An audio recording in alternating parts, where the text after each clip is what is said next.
The city of snow and stone. The wind comes first. It moves through the gorge like a living thing, thin, sharp, and endless. Before you see Windhelm, you hear it, a deep, steady breath drawn by the north itself. It howls through frozen pines, whirls across the river Jorgrim, and slides against the stone walls that have endured since the age of heroes. Then, through the gray veil of snowfall, the city appears, a fortress born of endurance, standing like an old memory that refuses to fade. They say Windhelm is the oldest city in Skyrim, perhaps in all of Tamriel.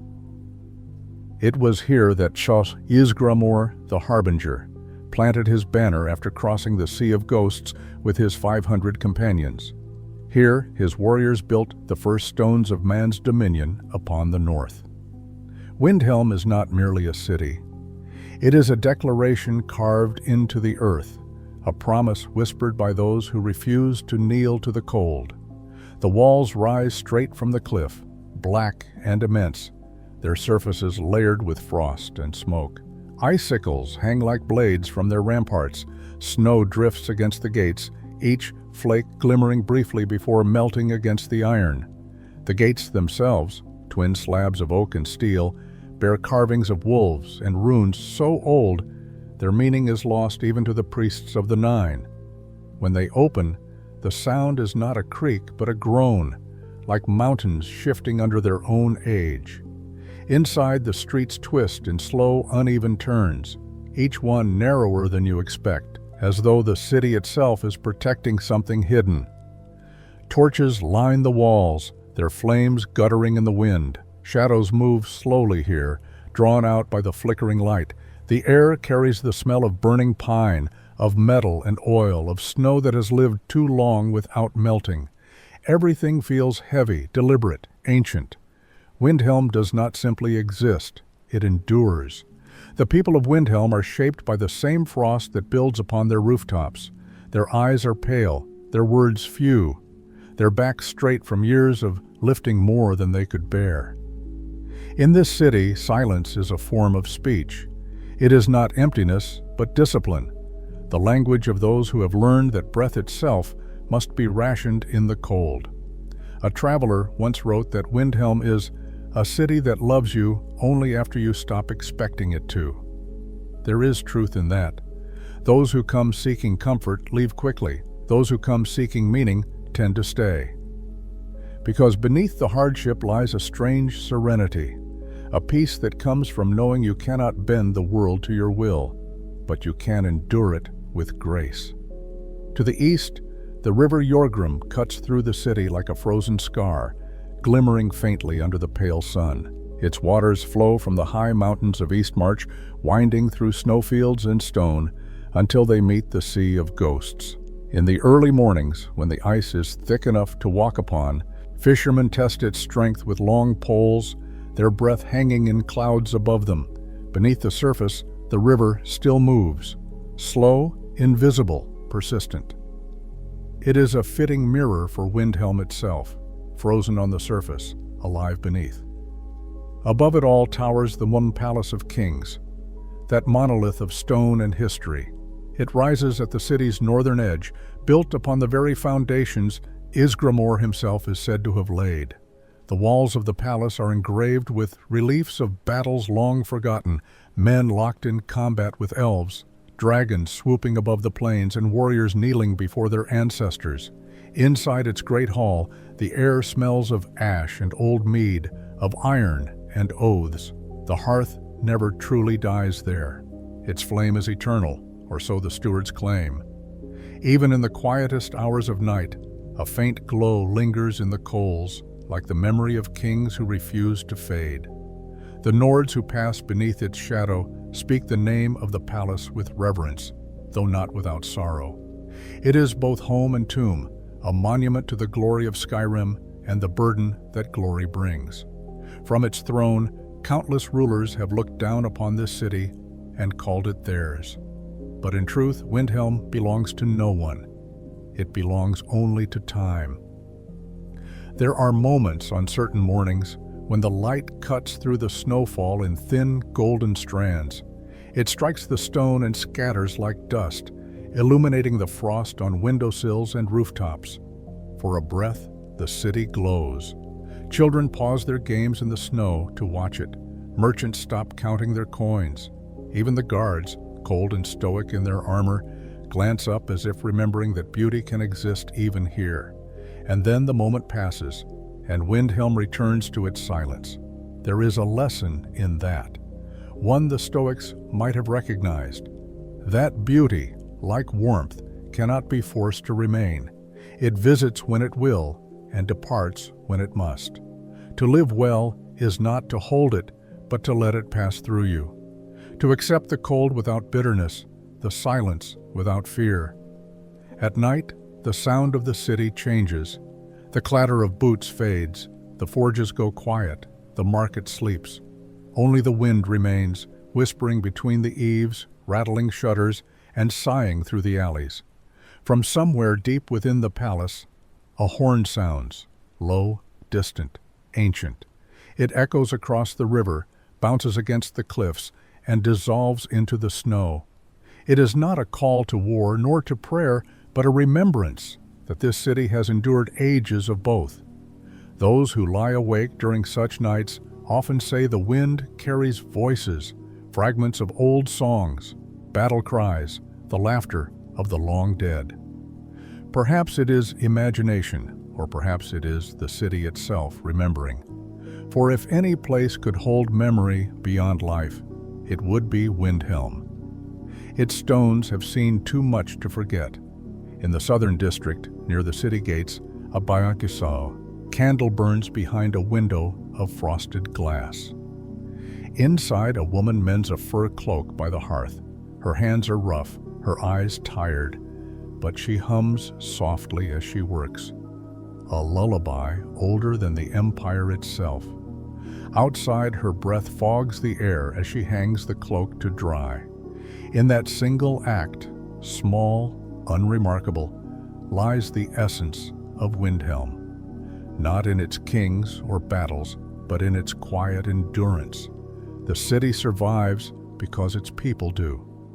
Windhelm is not beautiful in the way solitude is. Its beauty is not meant to charm or impress. It does not reach outward. It is a beauty of survival, of stillness, of purpose. To stand within its walls is to confront the truth of existence stripped bare of ornament, life, struggle, breath, and the patience to outlast both.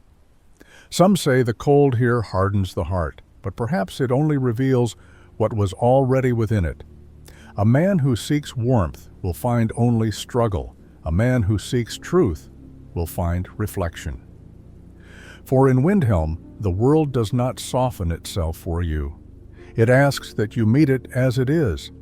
Philosophers from Cyrodiil have written of virtue as the mastery of self, the tempering of passion, the acceptance of fate. Were they to walk these streets, they would find their philosophy written not in scrolls, but in stone. The Nords of Windhelm have no need for lectures on fortitude. They live it every day. They do not name it stoicism, yet they practice it, rising with the cold, enduring without complaint, finding meaning not in comfort, but in persistence. The poet from the Bard's College once wrote, "The North does not sing, it hums. It hums in the wind, in the river, in the bones of those who remember. And in that hum, there is peace." That hum fills Windhelm still, the sound of a city too proud to die, too humble to beg for mercy. When dawn comes again, the first light touches the top of the Palace of Kings. It slides down the walls like molten gold, spills into the streets and glints off the frozen river below. For a brief moment, everything glows. The snow, the banners, the faces of those who walk to market. The warmth lasts only a breath before the wind returns, sweeping through the alleys, scattering flakes like whispers. But that single breath is enough. It always has been. Windhelm endures not because it resists the storm, but because it has learned to live within it. The city breathes with the wind, sleeps with the snow, and wakes with the dawn. Unbroken, unyielding, unchanged. the River Yorgrim. The River Yorgrim begins high in the mountains of Eastmarch. Born from glaciers, older than any kingdom, fed by snow that has fallen for 1,000 winters, it winds down through narrow passes and frozen valleys, gathering whispers from every crevice of rock it touches. By the time it reaches Windhelm, it has already traveled through centuries of silence. Here, beneath the city's stone bridges, it slows, broadens, and seems almost to rest. But even under its thick crust of ice, the water still moves, steady, unseen, eternal. From the arch of Windhelm's great bridge, you can look down and see the river's slow current beneath a skin of frost. The light of the pale sun dances faintly upon it, turning the surface into a mirror of shifting silver. Sometimes, when the snow falls thick and heavy, the river disappears entirely, as though swallowed by the white. But the Nords know it is still there, breathing beneath the silence. They call the Yorgrim the city's pulse. For as long as the river flows, they say, Windhelm lives. When it freezes solid, the city grows quiet, reflective, almost reverent, as if it too is listening for something much older than itself. It was along these banks that Ysgramor's ships first landed, their hulls scraping against the ice-choked shore. The companions who survived that crossing called it a sacred place, the point where men first set foot upon the northern homeland that would one day bear their sons and kings. Legend says that Ysgramor, before raising the first walls of Windhelm, knelt beside the river and pressed his palm into the snow. When he lifted it, a print of water remained, unfrozen despite the cold. He took this as a sign from the gods that man was meant to endure the north, not escape it. In the centuries that followed, the River Yorgrim became the city's lifeblood. It carried supplies and fish, cooled the forges of the smiths, and provided clean water to the people who lived behind the walls. But it carried other things too, memories, ashes, and time. For when the old kings died, their bodies were not buried in the ground. They were set adrift upon the river, their pyres burning as they floated toward the sea of ghosts, where flame met frost and vanished into mist. The people of Windhelm still speak of those nights, when the whole city would gather on the banks, torches flickering, voices low. They would watch as the boats drifted away, their light growing smaller until it disappeared completely. It was said that as long as the river accepted the dead, the living would never be forgotten. Today the river is quieter. Few ships travel its frozen length, and the pyres have become stories told by the hearth. But its sound still fills the air if you listen long enough. The faint creak of shifting ice, the sigh of water moving in darkness. Sometimes that sound carries through the streets, echoing between the stone walls like a low voice calling from beneath the city.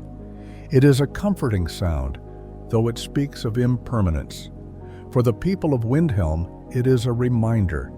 Everything moves, even what seems still. The Stoics once wrote that time is like a river, ever flowing, never stopping, carrying all things in its current. Here, that philosophy feels tangible. The River Yorgrim is time made visible. The snow may hide it, the frost may slow it, but nothing can stop it. Like the will of the gods, it endures without witness or complaint. At dusk, the light along the river changes. The sun lowers behind the mountains, and the ice begins to glow faintly blue as if lit from within. A thin mist rises, coiling upward in long, languid ribbons. The air becomes still, and the city's noise fades to a soft hum. It is then that Windhelm feels most ancient, as though the world has paused to remember what once was. Along the eastern bank, a small shrine stands half buried in snow. No one knows who built it. It holds no statue, no inscription, only a single bowl of stone filled with frozen water.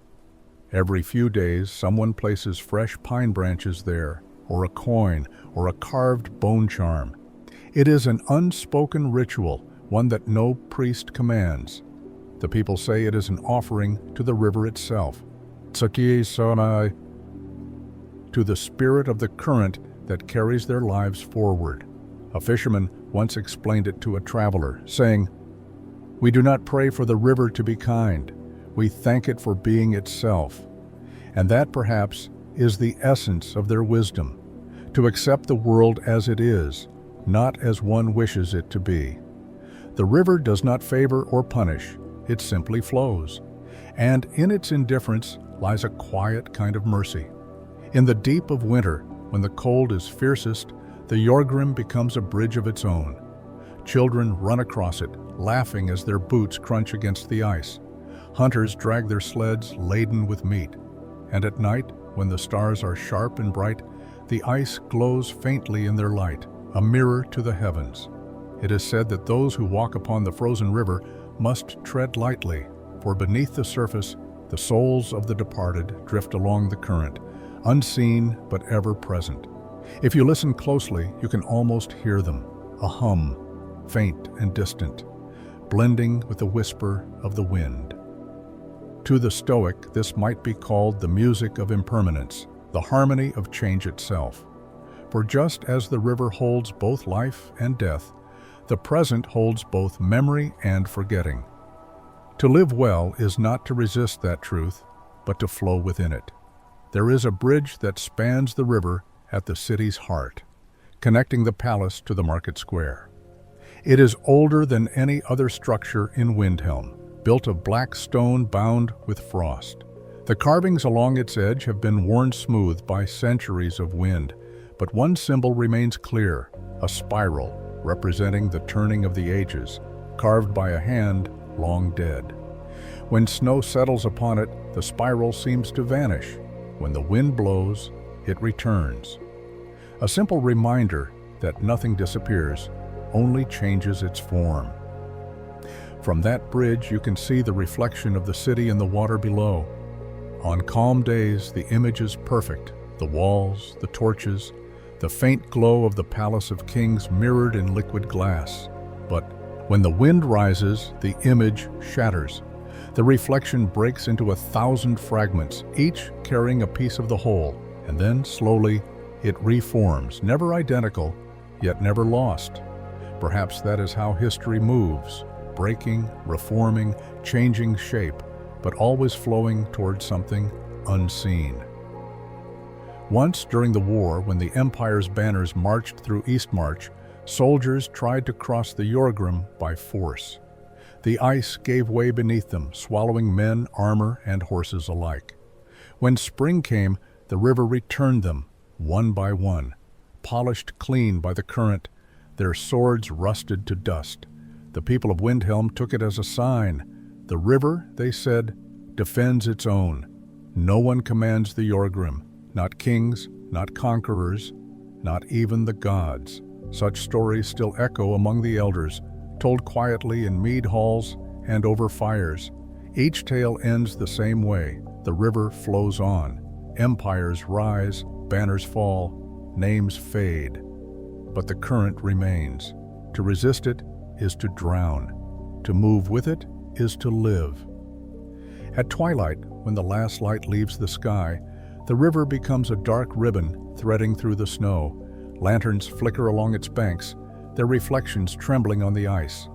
The sound of the water beneath is faint but steady, like breath in the chest of the earth. The city sleeps, but the river keeps watch. Its patience is endless, its purpose simple. It neither hurries nor waits, it only is. The philosopher Seneca once wrote, "What need is there to weep over parts of life? The whole of it calls for tears." But here in Windhelm, that sentiment is not sorrowful, it is serene. The people do not weep for the cold, nor curse the storm.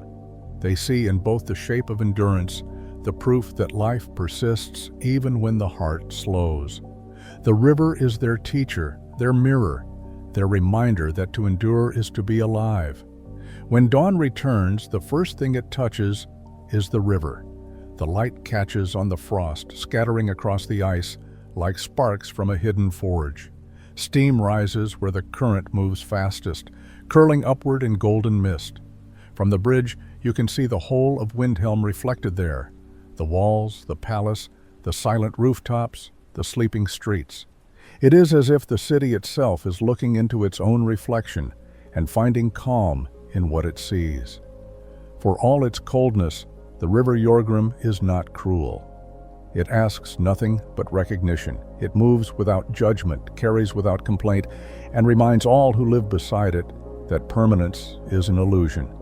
Even the hardest ice melts, even the deepest frost gives way to flow. There is wisdom in that surrender, not weakness, but understanding. The Stoics would have said, "Live as the river lives, accepting, patient, in harmony with what is." And so Windhelm endures as the Yorgrim endures. For just as the city stands unmoved above the water moves unceasingly beneath the city. Each needs the other to exist. The stone gives shape to the flow gives meaning to the stone, and between them, life continues, silent, ancient, eternal. The Palace of Kings. At the northern edge of Windhelm, where the city walls meet the white horizon, rises the Palace of Kings. It does not gleam like Solitude's blue palace, nor does it tower with the opulence of imperial design. Instead, it looms, vast, austere, and unyielding. Its very presence feels heavy, as though the stone remembers every oath sworn and every blood spilled beneath its roof. The snow never quite settles on its highest towers. The wind strips it away before it can rest, leaving the dark stone exposed to the sky, scarred and ancient. In the early morning, when light seeps across Eastmarch, the palace looks carved not by hands, but by the world itself. It is less a building than a mountain given purpose. To stand before its gates is to feel history breathing. The wood of its doors is older than some nations. The iron bands that hold them were forged in the age when dragons still ruled the skies. Every line, every crack, every rune tells a story. If you listen closely, you can almost hear it, a hum, deep and slow, the voice of the city's memory echoing through stone. Inside, the great hall stretches long and narrow, flanked by pillars that rise like frozen trees. The air is thick with the scent of pine smoke and iron. Tapestries line the walls, their threads faded but proud, depicting battles of Ysgramor and his companions, the founding of the first human kingdoms, and the eternal struggle between man and elf. The fire in the central hearth burns low, but it never dies. Its coals glow with the deep red of endurance, casting shifting shadows that dance across the faces of those who pass. Beneath the flagstones lie the tombs of kings. Each rests in silence, sealed by names worn smooth by centuries of footsteps. Here lie rulers whose deeds shaped the spine of Skyrim, men and women who carried the burden of crowns made not of gold, but of frost and duty. When the wind passes through the cracks in the walls, it sounds almost like a sigh, as though the dead still breathe, still watching the living who follow their footsteps. It is said that Ysgramor's throne once stood here, carved from the bones of the whale that carried his fleet across the sea of ghosts.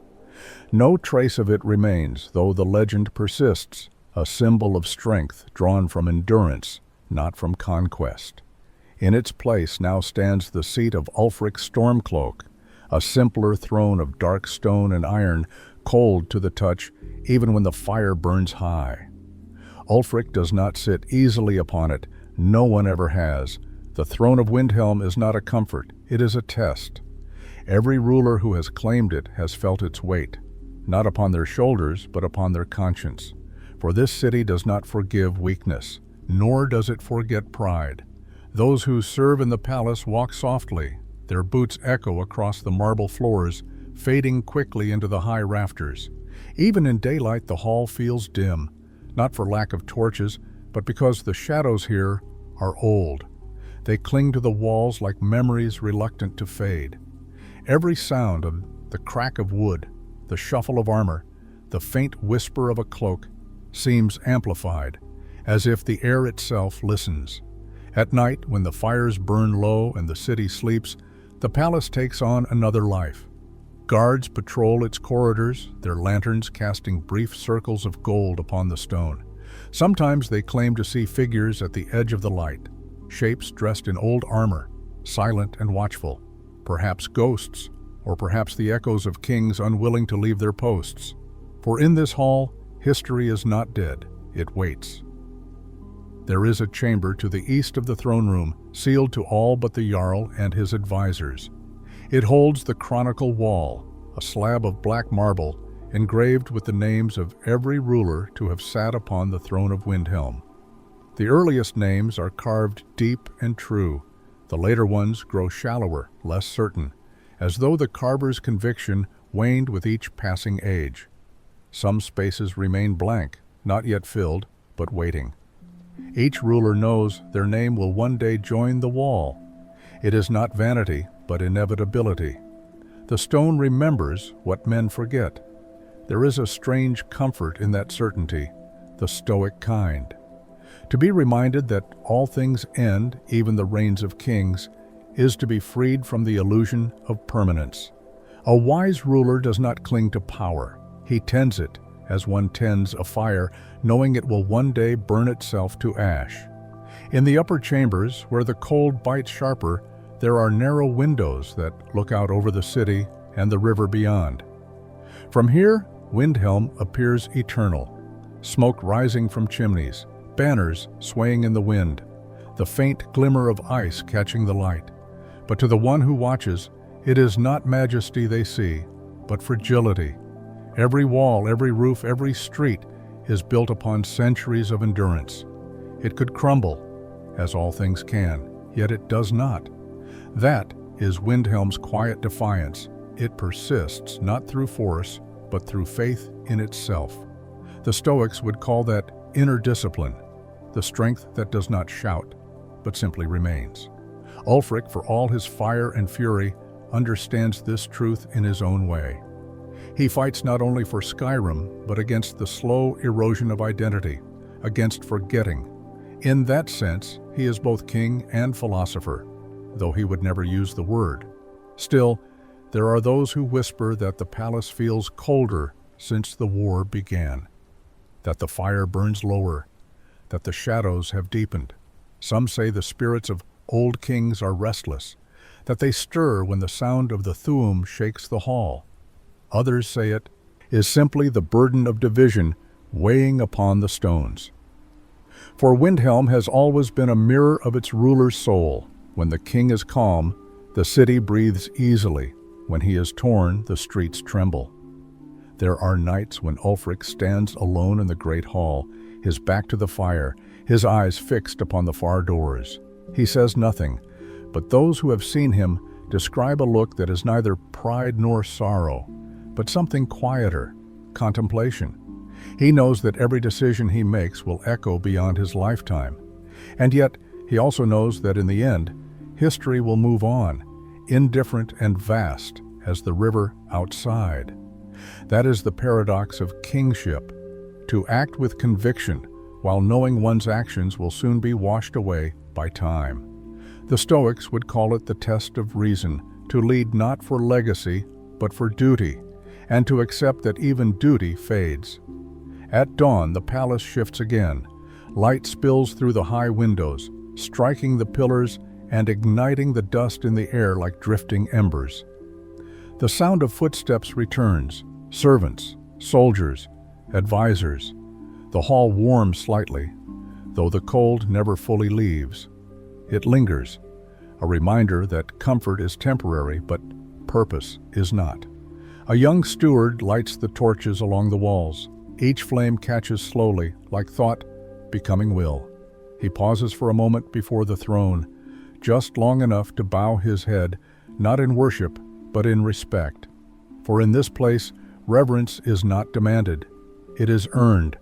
If you listen to the wind from the tower's topmost window, you can hear the city breathing below, the faint ring of hammer on anvil, the murmur of voices in the square, the slow churn of the river beneath the bridge. It is a sound older than any ruler. The palace, for all its grandeur, exists because of that rhythm. It is not the kings who sustain Windhelm, but the people who rise with the frost each morning, who mend, forge, build, and endure. The great philosopher Epictetus once said, "No man is free who is not master of himself." In this hall, that truth finds shape in stone. Power here is not freedom, it is responsibility wrapped in ice. And those who mistake the two will find the cold unkind. As evening falls, the palace grows still again. The fire burns low, the banners hang heavy in the quiet. Beyond the walls, snow begins to drift once more, soft and relentless. It gathers on windowsills, on rooftops, on the shoulders of statues that have watched over the city for generations. And within that silence, you can almost hear the voices of the past, not speaking, but waiting. For Windhelm is a city that remembers, and the Palace of Kings is its memory made manifest. Every stone bears witness, every echo carries the weight of centuries. It is a place both sacred and burdened, where men come to seek greatness and find humility instead. The throne stands empty for a moment, the firelight flickering across its cold surface, and in that brief emptiness lies the truest symbol of Windhelm's strength. That the city endures not because of who sits upon the throne, but because it has learned through countless winters that even kings must kneel before time. Ulfric Stormcloak and the voice of division. There are names in Skyrim that carry the weight of mountains. Ulfric Stormcloak is one of them. To some, he is a hero, a liberator, the voice of the North reborn. To others, he is a rebel, a murderer, a man whose pride cracked a kingdom. But to understand Ulfric, one must first understand the silence that shaped him. He was born in Windhelm, the son of a jarl. From his earliest years, the cold was his companion and his teacher. While other children played beside hearths, Ulfric walked the walls, feeling the wind bite his skin. He learned early that comfort breeds weakness. His tutors taught him letters and law, but it was the city itself that taught him endurance. To live here was to fight against the slow, patient erosion of frost, not with anger, but with stubborn calm. As he grew, he became restless. He watched the Empire's banners flutter above the palace and felt something stir in his chest, a disquiet, an unease he could not name. When he came of age, he left Windhelm and journeyed south to learn the mountain way of the voice at High Hrothgar. There, beneath the shadow of the throat of the world, he sought discipline. He believed mastery of the Thu'um would make him whole, that through it he might learn to speak not as a man, but as the wind itself. The Greybeards welcomed him, as they welcome all who seek silence. But the silence he found there was not the one he expected. Days became weeks, weeks became years. He meditated upon the mountain until his thoughts thinned like air. He learned to breathe with the wind, to listen to the snow falling, to feel the pulse of the world in his chest. And yet, for all his progress, there remained within him a restlessness, a storm that silence could not calm. One of the masters told him, "The voice is not power, it is understanding." But Ulfric did not yet understand. He believed the voice was a weapon, a gift to defend the honor of men. To him, silence was not peace, but surrender. And so, after many winters, he descended the mountain, carrying both the wisdom and the pride he had found there. He returned to a Skyrim that no longer resembled the one he had left. The Great War had scarred the land. The empire, once unshakable, now bore the marks of compromise and humiliation. The Put White Gold Concordat, the treaty that outlawed the worship of Talos, had turned faith into rebellion. To many Nords, it felt like betrayal. To Ulfric, it was blasphemy. He joined the Imperial Legion during the war, fighting in its bloodiest battles. There, he learned the cost of obedience, the price of following orders. That bent the soul. When the war ended, he returned home not as a hero, but as a man disillusioned by victory. He had seen the Empire kneel to the Thalmor, had watched proud men swallow their faith for peace. To Ulfric, peace bought through submission was no peace at all. It was then that the fire in him found voice. Literally, he began to speak against the empire, to rally those who still held the old faith in their hearts. He spoke not as a politician, but as a prophet of wind and will.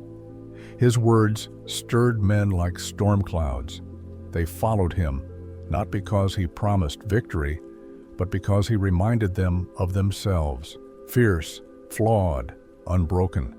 But power is a strange echo. The louder one's voice becomes, the harder it is to hear the truth within it. And Ulfric's voice, his Thuum, was unlike any other. It carried not just force, but conviction. When he spoke, walls trembled. When he shouted, mountains answered. To his followers, it was the sound of destiny. To his enemies, it was the sound of pride. The day that changed Skyrim came quietly. Ulfric stood in the Palace of Kings, facing High King Torrig, a man younger, gentler, but burdened with the impossible task of unity. Witnesses say their words were calm at first, a debate of ideals, of freedom and loyalty. But pride has a way of turning reason into fire. In the end, Ulfric used the voice, one breath, one word, and the hall fell silent. Torrig lay lifeless, and the storm began. Even now the people argue over what happened that day. Some say Ulfric acted in honor, by the ancient right of challenge. Others say he committed murder, turning sacred art into weaponry. The truth, like the wind, shifts with perspective. But the fact remains, with that single shout, Ulfric tore Skyrim in two. When he fled south, pursued by Imperial soldiers, the land itself seemed to react. Storms rose over the mountains, lightning split the sky above Windhelm. The people whispered that even the gods were divided, Talos smiling in secret, while Akatosh wept. By the time Ulfric returned to his city, he was no longer just a man. He was a symbol of defiance, of faith, of fracture. In the months that followed, Windhelm became both sanctuary and prison. The city's walls, once symbols of endurance, became barriers of ideology. Flags of blue and bear sigils waved proudly from the towers, but the streets below grew heavy with suspicion. Neighbors whispered, friends argued. The cold deepened, though the fires burned brighter. Division had found its home. In quieter hours, Ulfric would walk the upper terraces of the palace, overlooking the river. There, the noise of the city softened, replaced by the slow groan of shifting ice. He would stand alone, his cloak whipping in the wind, eyes fixed on the distant mountains. Perhaps he thought of the graybeards, of the silence he had once abandoned. Perhaps he wondered whether he had mistaken conviction for wisdom. No one knows. He spoke little of such things. A man who has turned his voice into a weapon learns to guard his silence carefully. The Stoics might have said that Ulfric's tragedy was not his anger, but his attachment. He sought to preserve what could not be preserved, the purity of a people untouched by time. In this he fought not only the empire but nature itself. For just as the river must flow, so too must nations change. To freeze is to die, to move is to live. And yet there is a strange nobility in his defiance. Ulfric fought for something he believed sacred. Not gold, not empire, but identity. He saw his homeland not as a possession, but as an inheritance of spirit. He would rather see it burn than bow. That kind of devotion, pure, destructive, unwavering, is both admirable and tragic. It is the kind of devotion that builds legends and ruins men. There is a passage in an old Nord poem that says, "The wind does not choose where it blows, nor the mountain what it breaks." Perhaps Ulfric is the wind, untamed, relentless, meant not to comfort, but to remind. He shows Skyrim its own reflection, both its strength and its pride. And in that reflection lies the question every soul must face. Is freedom worth the fracture it leaves behind? When the war spread, the Palace of Kings became both council and tomb. Maps covered the tables, markers shifted with every report. Each victory brought celebration and sorrow in equal measure. Each defeat carved deeper into the resolve of those who followed him. Yet through it all, Ulfric remained composed, his words measured, his expression unreadable. He was a man who believed the gods watched his every choice, and that history itself held its breath for his next command. But even the most unyielding stone cracks beneath the cold. Those closest to him began to see it, in the long pauses between his sentences, in the way his eyes lingered on the river beyond the window. A weariness, not of body, but of soul. For no man, however strong, can carry the weight of a nation's hope without feeling its gravity. One night, it is said, Ulfric stood alone in the hall where he had killed Torrig. The fire burned low. The air was still. He placed his hand upon the throne, the same cold stone that had judged kings for centuries. And he whispered, "I have shouted too long." No one heard the words but the walls.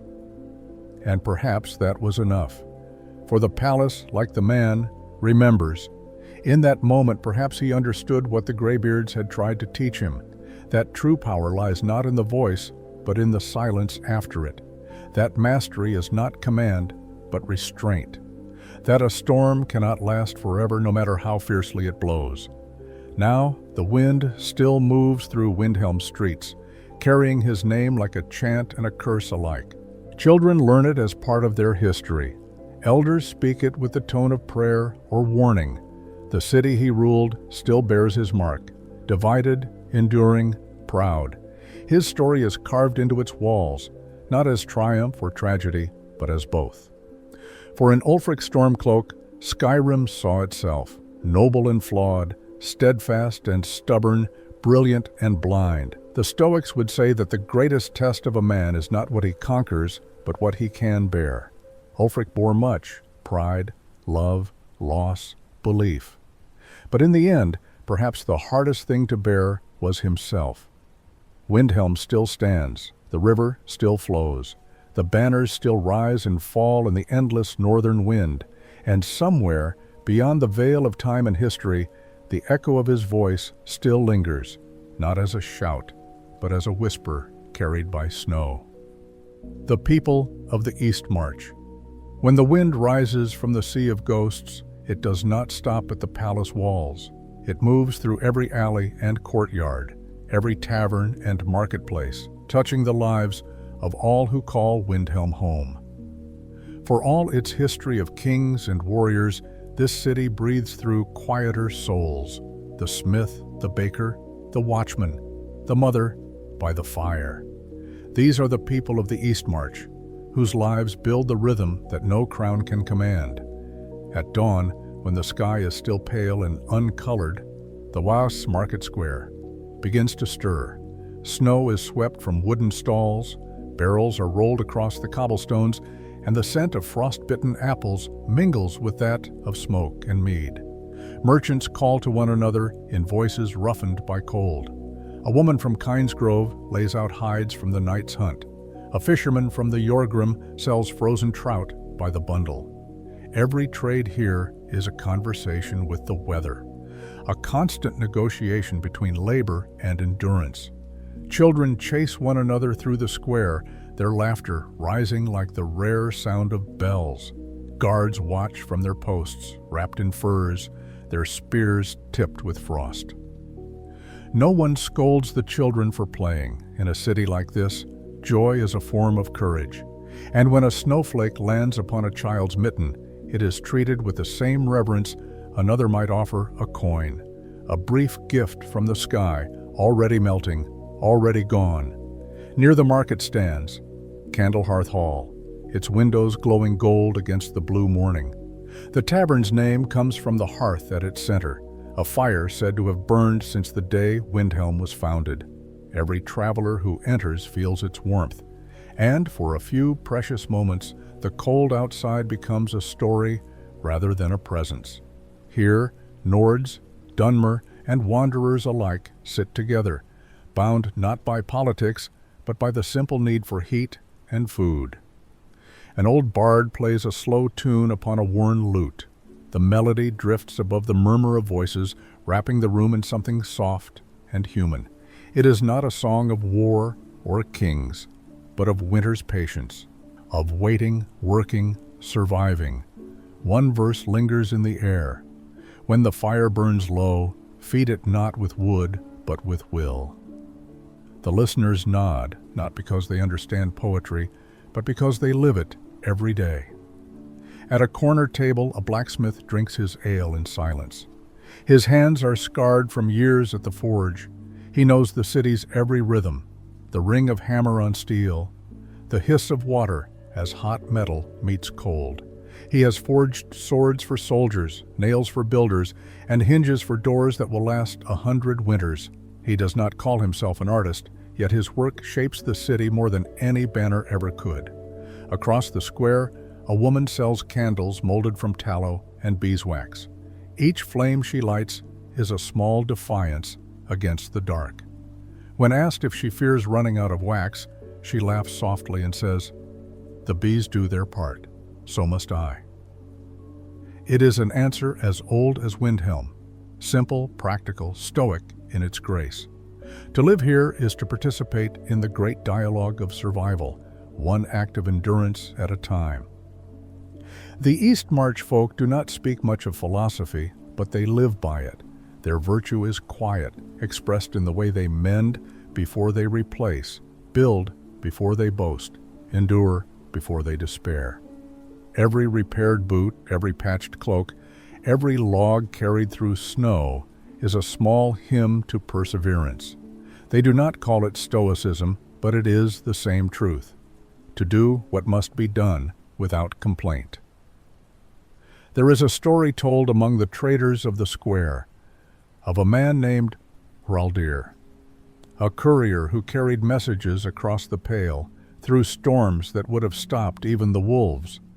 One winter, his horse broke its leg, and he continued on foot through waist-deep snow to deliver a single letter.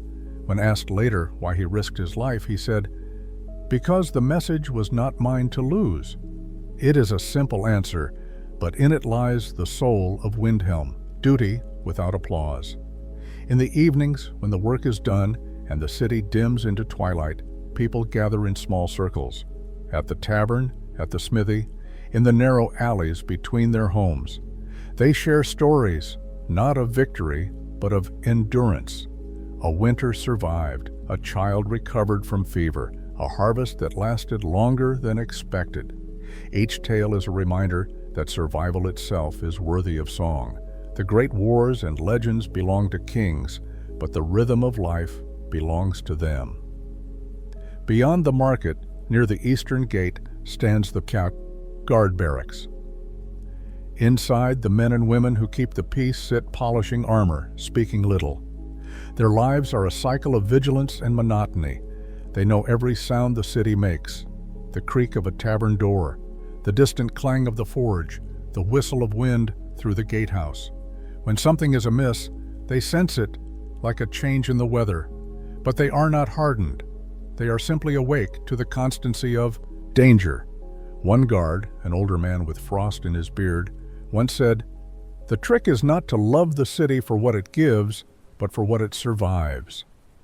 He has stood watch through riots, through celebrations, through the endless war of winter and thaw. He has seen both cruelty and kindness, often within the same face. When asked why he never left, he shrugged. Because leaving wouldn't make it warmer anywhere else. It is an answer that belongs only to those who have made peace with hardship. In a small house near the river lives a Dunmer family, refugees from Morrowind, their red eyes soft in the candlelight. Their presence is tolerated, though seldom welcomed. The father works as a tanner, his hands stained dark from the oils and dyes. The mother weaves cloth from wool gathered outside the city walls. Their daughter plays with Nord children when the snow softens in spring, and though their parents watch from a distance, they smile when she laughs. For a moment, The walls of division vanish, replaced by something as fragile and fleeting as warmth. The Stoics taught that virtue cannot depend on circumstance, that a person's worth lies in how they choose to act when the world is indifferent. Here, amid suspicion and silence, this family proves that truth each day. They rise early, they work hard, they bow to none but necessity. Their life is not easy, but it is dignified. Windhelm, for all its coldness, has made philosophers of them all. On certain nights, when the auroras dance above the river, the people gather along the bridge to watch the sky burn green and silver. No words are needed. The light reflects off the ice, and for a few minutes, even the poorest home glows with the beauty of heaven. An old woman once said that the lights are the souls of the departed, wandering northward to Sovngarde. A child beside her asked, "Do they ever look down and see us?" She smiled and answered, "Only if we're brave enough to keep looking up." That, too, is the spirit of Windhelm, not hope in comfort, but comfort in hope. When dawn comes, the city awakens in rhythm once more. The blacksmith's hammer strikes, the tavern door opens, the market fills with voices, the same gestures, the same labor, repeated through generations. And yet, in that repetition lies meaning. To the philosophers of the South, life's value lies in contemplation. To the Nords of the East March, it lies in constancy. They do not ask whether the world is fair. They ask only what must be done today. There is humility in that question, and a kind of greatness too, because in the end, civilization endures not through kings or laws, but through hands that work despite the cold. The Stoics might call it duty. Here, they simply call it life. The people of the East March do not shout. They do not seek the attention of history. But when the snow falls, they lift their faces to it, without fear, knowing it will melt upon their skin, and that tomorrow they will rise again, not in triumph, but in quiet strength. The Cold Wars within the city of Windhelm has always stood divided, not by its walls of stone, but by the ones that dwell unseen within its people. From the Palace of Kings to the Grey Quarter, from the warmth of Candlehearth Hall to the cold alleys by the river, there runs a quiet line, invisible but felt by all. A line drawn not by swords but by suspicion, not by bloodshed but by silence. To the traveler passing through its gates, Windhelm seems united in endurance. They see the same faces braced against the wind, the same hands at work, the same torches lit against the same night. But those who live here know the truth. The city is two cities, one of pride and one of patience, one born of legacy, the other of exile. The war outside its walls has ended many times, yet the one inside never does. In the northern streets where the houses are built close and high, the wild Nords gather in the mead halls. Their laughter rises like thunder, deep, unashamed, fierce. They drink to memory, to strength, to the names of heroes. The air smells of pine and smoke, and the songs they sing shake the rafters. But beneath that sound is another, softer note, a weariness that even they will not name. For every cheer there is a glance toward the door, toward the streets below, where other eyes watch and other hearts remain cold. Farther south, past the smithy and the market, the stone turns darker, rougher, colder. The torches burn weaker here, and the streets narrow until the sky feels like a slit of gray above. This is the Grey Quarter, where the Dunmer live. They came as refugees generations ago, fleeing the fire and ash of Red Mountain. They built what they could with what they were given, and what they were given was little. Even now their homes lean against the city walls as though ashamed to stand freely. It is not hatred that keeps them apart, not truly. It is something older, a fear disguised as pride, a memory that refuses to fade. The Nords remember the wars of the past, the elves who enslaved their ancestors, the blood spilled in the name of gods both theirs and not. To them, The Dunmer are a reminder of wounds once opened and never healed, and so they keep their distance, not out of cruelty, but habit, the kind that hardens into stone if left too long unexamined. The Dunmer, in turn, have learned a quiet dignity.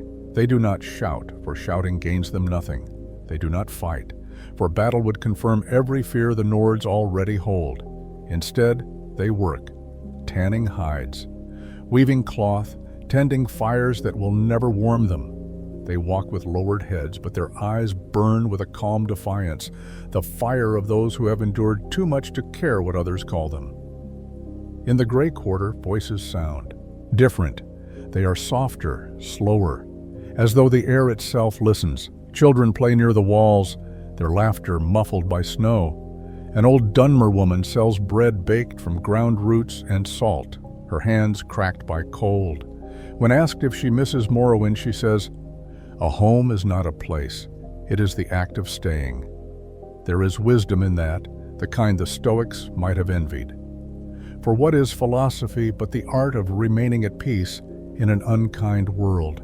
Sometimes a Nord guard will pass through, his armor gleaming, his expression neutral. The Dunmer nod politely. The guard nods back. No words are exchanged, but each gesture carries centuries of history. Suspicion, meeting endurance, pride, greeting patience. It is not open conflict, but it is war all the same. A war of glances, of silence, of absence. There are those in Windhelm who wish to bridge that gap. A priest of Mara once tried to open a shelter at the edge of the quarter, inviting all races to share its warmth.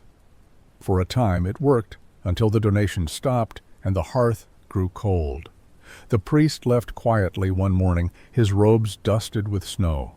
When asked why, he said only, "You cannot melt ice by demanding it to burn." And yet, even in failure, his effort left a mark. Because in Windhelm, every act of kindness is an act of rebellion. At Candlehearth Hall, stories still travel faster than the fire. Some say the Dunmer are thieves, others say they are victims. But most, when pressed, will only shrug and say, "It's the way of things." To the philosopher, such resignation might sound like apathy, but here it is something else: survival.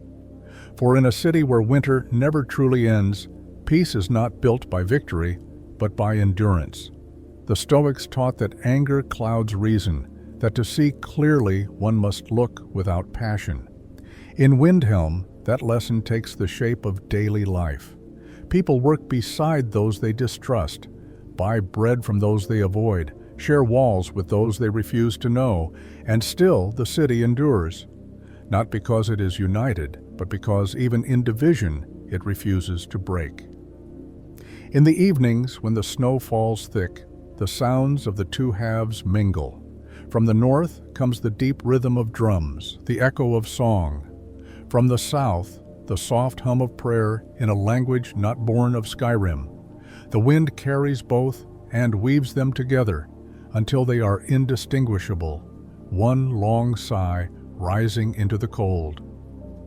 Perhaps that is what harmony truly means, not the absence of difference, but the coexistence of it.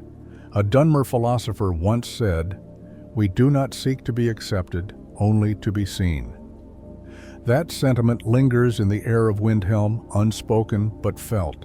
To see clearly, without judgment, without pride, is the rarest kind of wisdom. Few possess it, fewer still act upon it. Yet even among the Nords there are those who question the old ways. A young guard, newly sworn, once asked his captain, "If we fight for Skyrim's freedom, should it not belong to all who live here?" The captain paused before answering, "Freedom is a fine thing, lad, but it's heavy when you have to share it." The boy said nothing more, but that night he carried extra torches to the Grey Quarter and lit them himself. Small acts, unseen by kings, but noticed by the night. These are the cold wars within, quiet struggles fought not with swords, but with choices. Each gesture, each silence, each act of endurance adds another thread to the city's tapestry. No single one can mend it, but together they keep it from unraveling. There is a lesson in Windhelm's tension, one the Stoics would recognize. That peace cannot be demanded, only cultivated, that virtue is not the absence of conflict, but conduct within it. The people here live beside their contradictions because they must. They work, they endure, they look away, not out of malice, but exhaustion. And yet, in that exhaustion lies a form of strength. For it takes courage to keep living in a world that refuses to love itself. When night falls, the wind carries the smell of the river through both districts. It does not discriminate. It moves where it will. The same snow covers every roof. The same frost bites every door.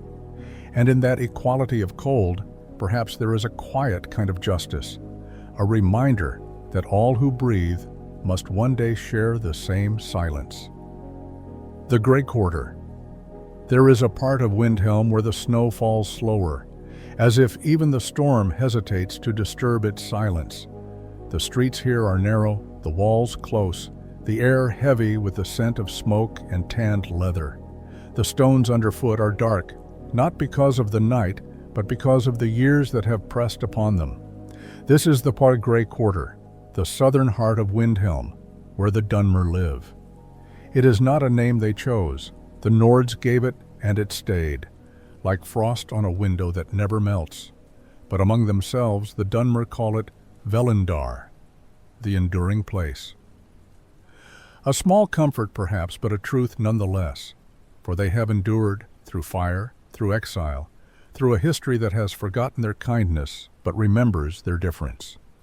At dawn, the quarter wakes before the rest of the city. You can hear the sound of doors opening, of boots on cobblestone, of quiet voices murmuring in their native tongue, smooth, melodic, touched by sadness. In the windows, candles flicker to life, their light soft and amber, fighting against the pale gray outside. Children carry buckets to the river for water. Women sweep the steps. Men light the forges where they work mending armor that will never bear their names. Every action is ritual, every gesture an act of remembrance. They are craftsmen, traders, cooks, and cleaners. Their hands are skilled, their eyes sharp. They take pride in their work, though few outside these walls ever see it. A Nord merchant might wear a cloak sewn by Dunmer hands and never think to ask the maker's name. And yet, the maker does not mind. For here, value is not found in recognition, but in completion. To finish one's task is to reclaim a small piece of dignity from the cold. Inside one of the small homes, a fire burns low. The room is clean, though the walls are cracked. A woman sits beside the hearth, her skin dark as coal, her hair streaked with silver. She hums as she works, weaving a basket from willow twine. Each movement is slow, deliberate, as if time itself has slowed to match her patience. A boy, her grandson, sits nearby, carving a small figure of a gar from wood. When he finishes, he shows it to her proudly. She smiles and says, "If the gods made the world, child, we must finish what they began." And then she takes the figure, smooths its edges, and places it by the window. It will sit there for years, gathering dust, until someone else carves another beside it. In this way, their lineage continues, not through conquest, but creation. At the center of the Grey Quarter stands a temple, built from salvaged stone and driftwood. It leans slightly to one side, as though bowing to the wind, but its doors are always open. Inside, candles burn upon a crude altar, their wax pooling into long rivers of gold. This is the temple of the reclamations. Devoted to the gods the Dunmer reclaimed after the fall of the tribunal. There are no priests here, only keepers, volunteers who tend to the shrine in silence. A woman named Tam Rathis tends the candles. Her robes are worn, her hands rough with soot. When asked why she stays in Windhelm, she answers, "Because faith means nothing if it depends on the weather." Her voice is calm, not bitter. To her, endurance is worship. Each flame she lights is not a plea for mercy, but a declaration of will. Even the cold cannot dim the fire of belief. The Stoics would have admired this kind of faith, quiet, unadorned, self-sufficient. To them, virtue was not found in grand gestures, but in the discipline of the ordinary. In that way, the Dunmer have become philosophers of survival. Their wisdom is not written in books, but in gestures, a hand mending a torn cloak, a voice reciting an old prayer, a mother teaching her child to smile even when the world refuses to smile back. One elder once said, "We have lost homes, lands, even gods, but not ourselves."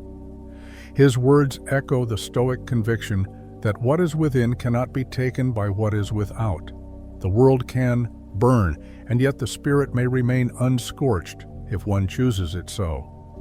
Still, the Grey Quarter is not free of sorrow. The roofs leak in spring, the wells freeze in winter. Food runs thin when caravans fail to arrive. There are nights when hunger sleeps beside hope, and both refuse to leave. But even in those nights, the quarter glows faintly.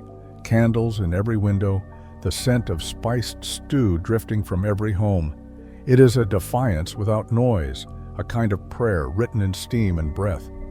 Children grow up knowing two kinds of cold, the one that bites the skin and the one that lingers in the eyes of those who pass them by.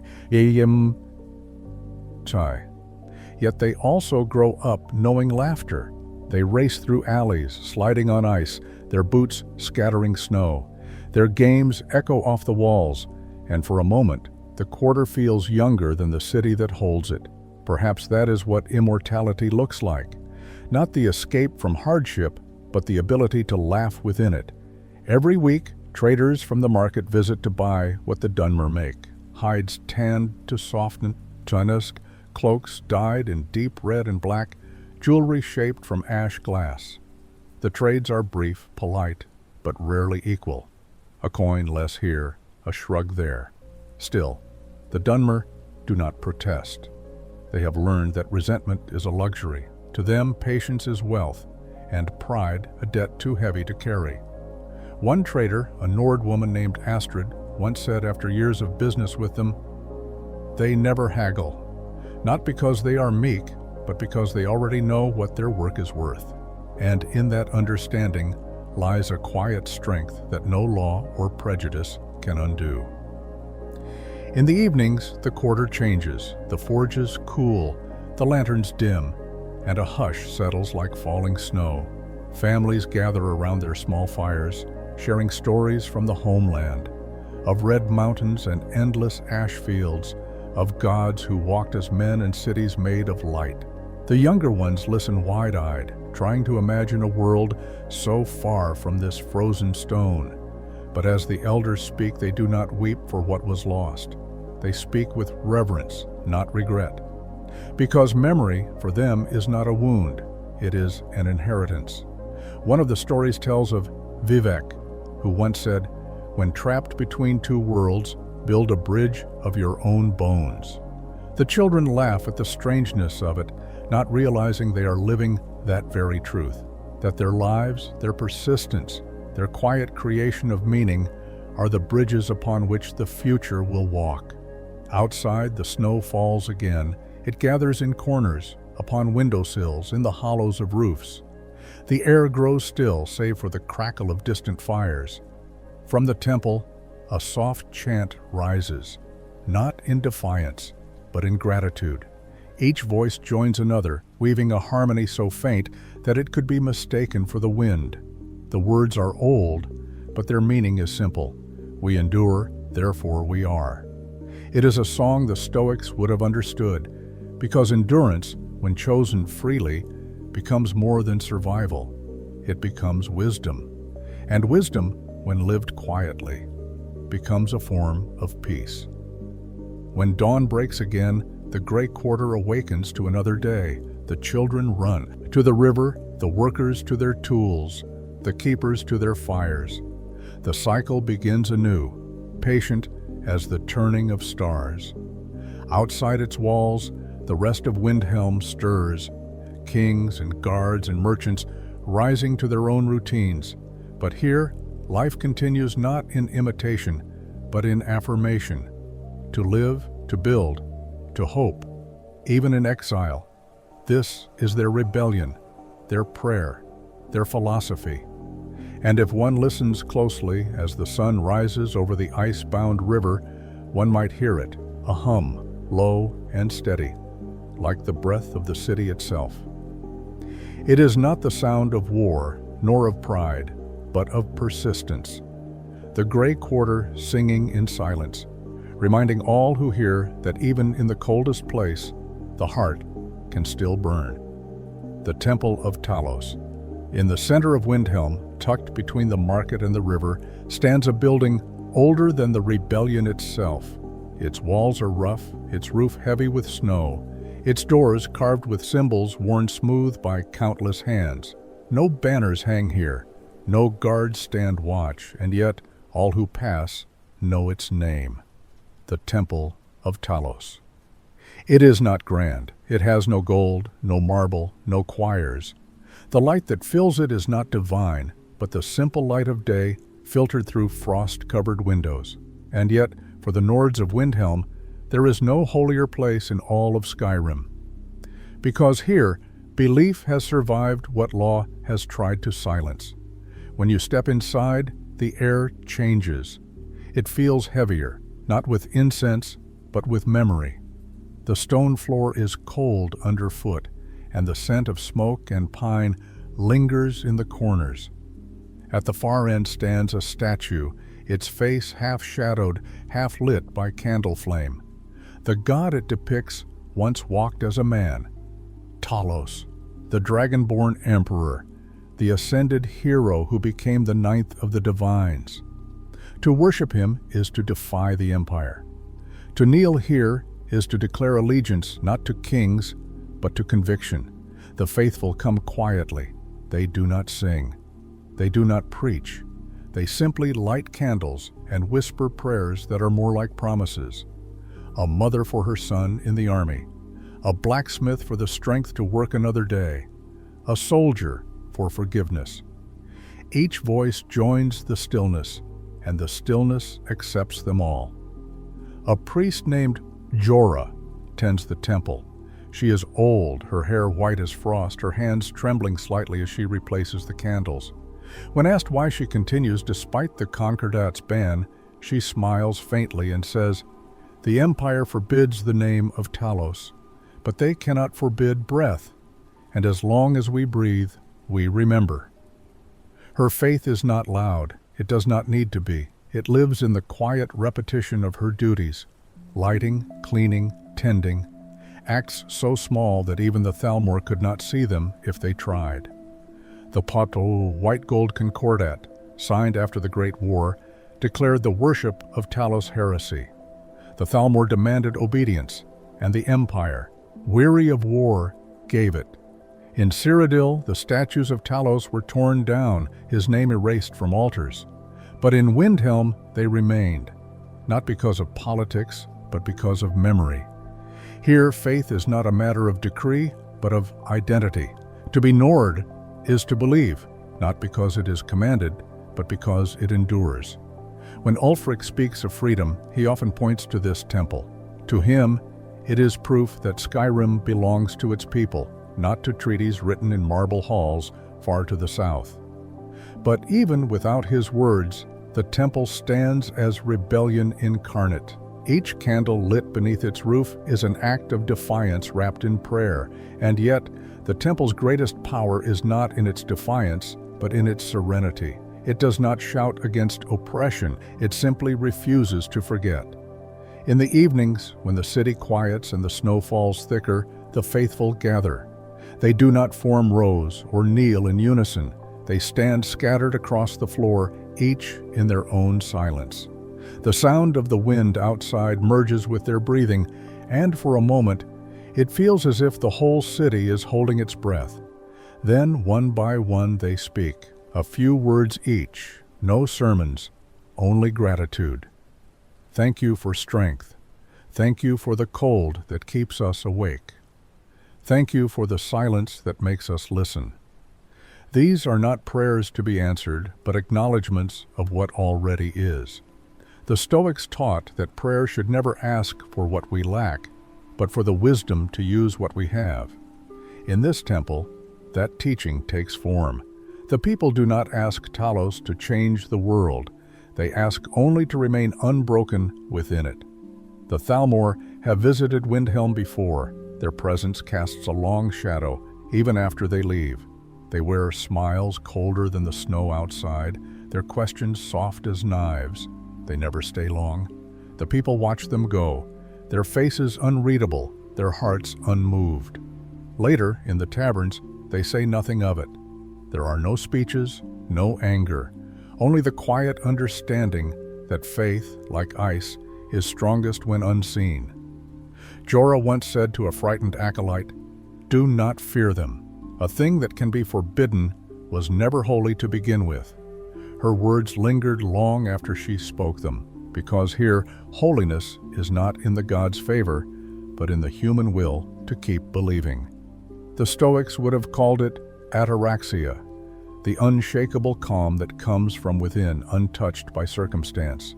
There is a story told among the temple's oldest keepers. Long ago, during a blizzard so fierce it buried half the city, the fires here went out. For 3 days, the temple lay in darkness, its doors sealed by snow. When the storm passed, the people came to relight the flames, fearing the worst. But when they entered, they found a single candle still burning on the altar, its wax untouched, its flame unwavering. No one knows how it survived. Some call it a miracle, others call it inevitability, for even storms must respect endurance. The candle remains to this day, though no one can agree which one it is, and perhaps that is the lesson, that faith does not need proof, only persistence. Like the snow that falls without demand for witness, belief sustains itself simply by existing. On certain mornings, the sun breaks through the frost and fills the temple with light so pure it silvers the air. Dust motes dance in the beams like small stars caught between heaven and stone. In that light, the statue of Talos seems to breathe. His face, carved in silence, carries neither anger nor pride, only stillness. It is the stillness of one who has seen empires rise and fall, and knows they are all made of the same dust. Beneath the statue, a small plaque bears an inscription in Nordic runes. Most who pass it cannot read the old tongue, but those who can know the words well. The body bends to time, the spirit does not. No law can erase that truth, no empire can own it. Outside, the city moves on. The hammer strikes, the merchants shout, the wind howls through the bridge. But inside the temple, the noise becomes distant, as though the world itself pauses. A soldier enters, his armor dented, his face young but hardened by what he's seen. He removes his helmet and kneels before the altar. He says nothing, only breathes. Then slowly, he stands, places his hand on the stone, and leaves. The act takes less than a minute, but within that minute lies the whole philosophy of Windhelm: to act without fanfare, to endure without witness, to live by conviction even when the world no longer listens. The Stoics believed the divine was not beyond the world, but within it, in the order of nature, in the reason that governs all things. Here, that idea finds form in snow and stone. The temple does not promise heaven, it promises steadiness. And that is enough, because steadiness in a land of storms is the nearest thing to divinity. When the bells of the palace sound in the distance, marking the end of another day, Jorah extinguishes the candles one by one. Each wick releases a thin trail of smoke, rising like thought, vanishing like memory. She does not rush. She has done this every night for decades. When the last flame goes out, the room glows faintly with the light of the snow outside, and in that dimness, she whispers, "May the silence keep us strong." Then she closes the doors and leaves the temple to its rest. In Windhelm, faith is not about reward. It is about endurance, the quiet, disciplined choice to continue believing even when belief seems impossible. The Empire may ban the name of Talos, the Thalmor may threaten, the snow may fall forever, but the heart, once lit, does not easily go dark. It burns steady, unseen, eternal. The weight of the North. The wind that moves across Eastmarch is, unlike any other in Skyrim. It does not whisper, it speaks. It speaks of old wars, of endless winters, of men and women who built their homes upon the bones of frost and time. It carries the memory of every fire lit and every one extinguished. It is the voice of the North itself, patient, relentless, true. From the peaks above Kynes Grove to the dark waters of the Yorgrim, the land stretches vast and unyielding. Snow gathers like sleep upon its shoulders, and rivers carve slow veins through the ice. It is a place that seems lifeless from afar, yet breathes deeply when one listens. The people who live here do not conquer it. They become part of it. Every Nord knows this, that the land does not forgive arrogance. You do not survive the North by mastering it. You survive by matching its rhythm. The weight of the North is not measured in the stones of its cities or the crowns of its kings. It is measured in silence, in the pauses between storms, in the long nights where the only sound is the crack of a distant tree splitting beneath the cold. In that silence, truth reveals itself, not as comfort, but as understanding. The philosopher Marcus Aurelius once wrote, "The obstacle is the way." He did not know Skyrim, yet his words belong here, because in the North, every obstacle is both enemy and teacher. The blizzard that blinds you shows you the path by making you remember how to feel. The hunger that gnaws at your belly teaches you gratitude for what remains. The cold that numbs your hands makes the fire's warmth holy. Nothing here comes freely, and therefore everything has meaning. In Windhelm, that meaning takes shape in stone. The people have carried the same burdens for generations: pride, loss, faith, endurance. Each is heavy, yet none are abandoned. To a stranger, the Nords seem harsh, even unfeeling, but beneath that hardness lies an honesty that the soft climates of the world often forget. They do not disguise their sorrow behind beauty. They carve it into the very walls that hold their homes. In this they resemble the Stoics, who did not seek to escape suffering, but to understand it. A Nord mason once said, "The stone remembers better than we do." He was right. Every wall of Windhelm holds the fingerprints of those who built it, the breath of those who died defending it, the warmth of fires long turned to ash. The city itself is a journal, one written not in ink, but in endurance. Beyond the city, the wild stretches out, endless, white, untamed. To the south, the hot springs of Eastmarch breathe steam into the frozen air, their surfaces shimmering like mirages of summer. To the east, the land drops away into forests and marsh, where wolves move like shadows, and the wind carries the cry of unseen birds. The people who wander these paths, hunters, trappers, wanderers, speak little. They have learned that words are no match for weather. Instead, they communicate in gesture, in silence, in the shared language of necessity. A traveler once wrote that Skyrim is a land that rewards no one, yet teaches everyone. He was not wrong. Here, the lessons come not from books or temples, but from the endless conversation between the self and the world. Each gust of wind, each crunch of snow beneath the boot is a reminder. You are small, but you are still here. The weight of the North is the weight of knowing that survival is not progress. It is continuity, a slow, deliberate persistence against forgetting. Empires to the south build monuments to power. The Nords build memories to endurance. Their songs are not of triumph, but of return, to the hearth, to the mountain, to the moment before surrender. When they speak of courage, they do not mean victory. They mean standing still while the world moves to break you. In this, they are close to the Stoics, who taught that the wise man does not seek to avoid hardship, but to meet it with the calm of one who understands that fate is not enemy, but teacher. Frost and fire, hunger and hearth, all are tests of alignment, not conquest. To live in harmony with what is unchangeable, that is true strength. Every winter the river freezes thick enough to walk across. The people cross in silence, their breath visible in the pale air. No one speaks, for speech feels unnecessary. Each step across the ice feels like an acknowledgement of all who came before, the ancestors who walked this same river under the same sky through storms that felt endless. But winter always ends. The ice breaks, the river flows, and the sound of water returns. And every time it does, the city breathes again.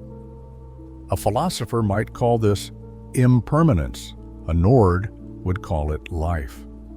To them, the melting of ice is not tragedy. It is rhythm, proof that nothing is wasted, and that every ending feeds another beginning. In the eastern hills stands a cairn of stones, built long ago by unknown hands. It is said that each traveler who passes must place one more stone upon it. No one remembers why, only that it is done. Some say it honors the dead, others say it guides the living.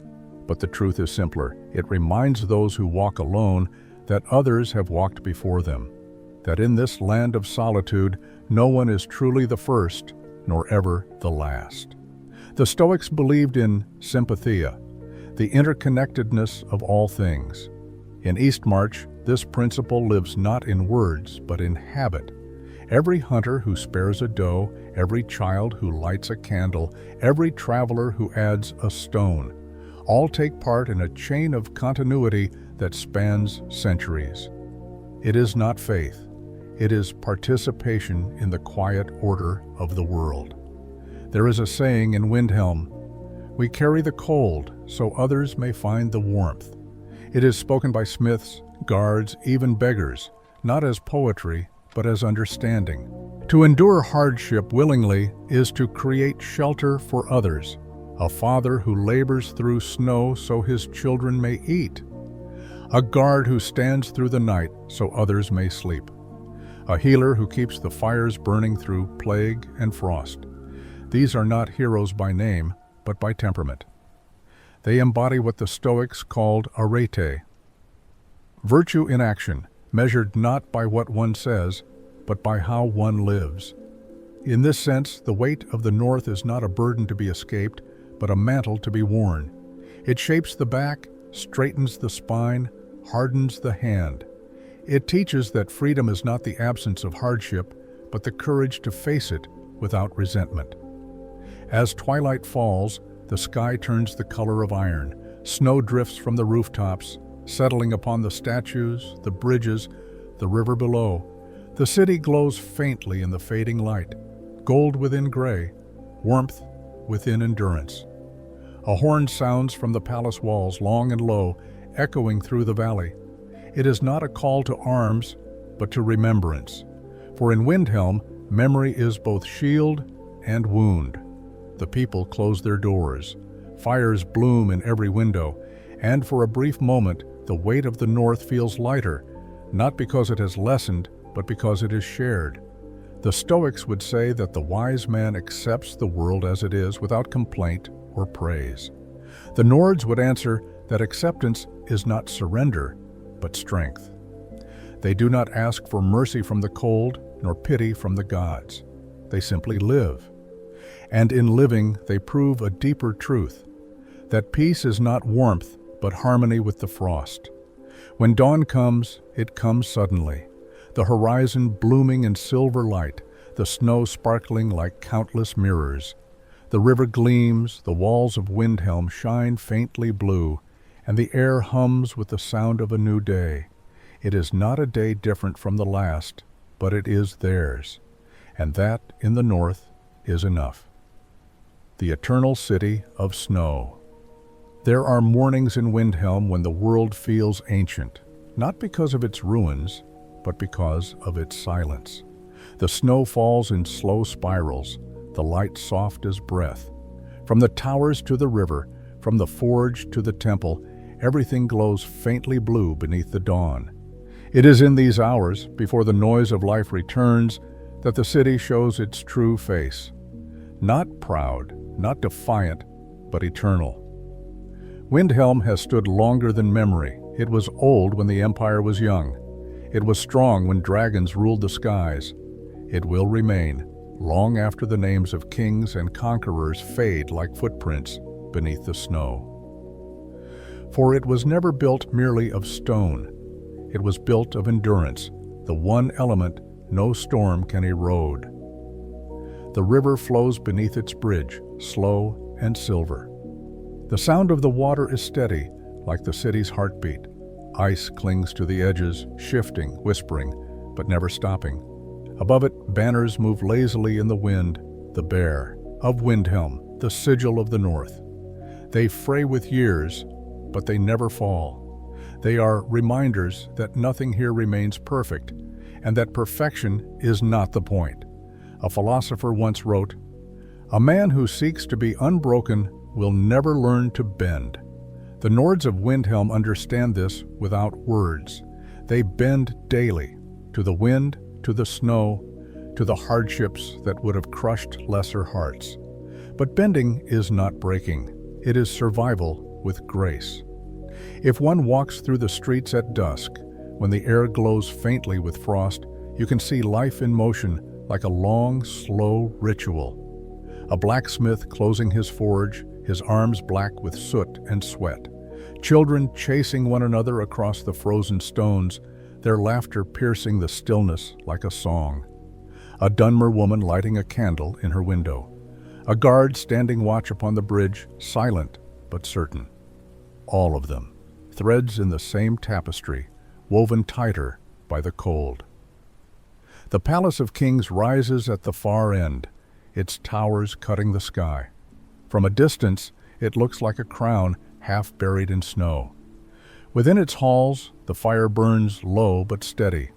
No king lasts forever here, but the throne remains, not as a symbol of rule, but of responsibility.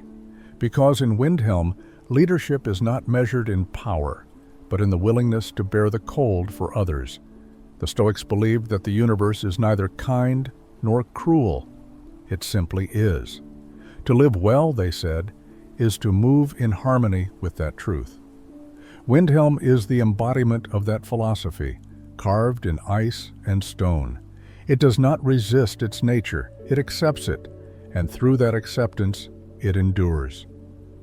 In the temple, an old priest lights the first candle of the day. In the gray quarter, a mother wakes her children with a whisper. On the bridge, the river breathes beneath the ice.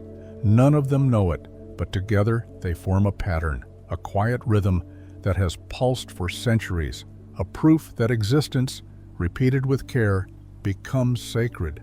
There are ruins outside the city, half buried beneath snowdrifts, remnants of walls, towers long fallen, names no longer spoken. They remind all who see them that nothing is eternal in form. But Windhelm teaches another lesson, that eternity is not in form, but in the will to rebuild. Every stone placed atop another is an argument against oblivion. Ysgramor's statue still stands near the western gate. His eyes, carved from black marble, look not upward to the gods, but outward, toward the horizon, as if watching still for the ships that once carried his people home. To stand before him is to feel the lineage of strength that runs through the land, not loud, not boastful, but steady like the pulse of the earth beneath the snow. The people of Windhelm do not think of themselves as philosophers, and yet their lives contain more philosophy than most books. They know that control is illusion, that fortune is fickle, that the world owes nothing. They do not curse the frost for being cold, nor the night for being long. Instead, they build fires. They share warmth. They endure. That is their wisdom and their quiet triumph. A Nord farmer once said to a traveler, We don't live to see spring, we live to deserve it." The traveler laughed, not realizing he had just heard a truth older than the mountains. Because here, spring is not a season. It is a promise, earned one day, one act of endurance at a time.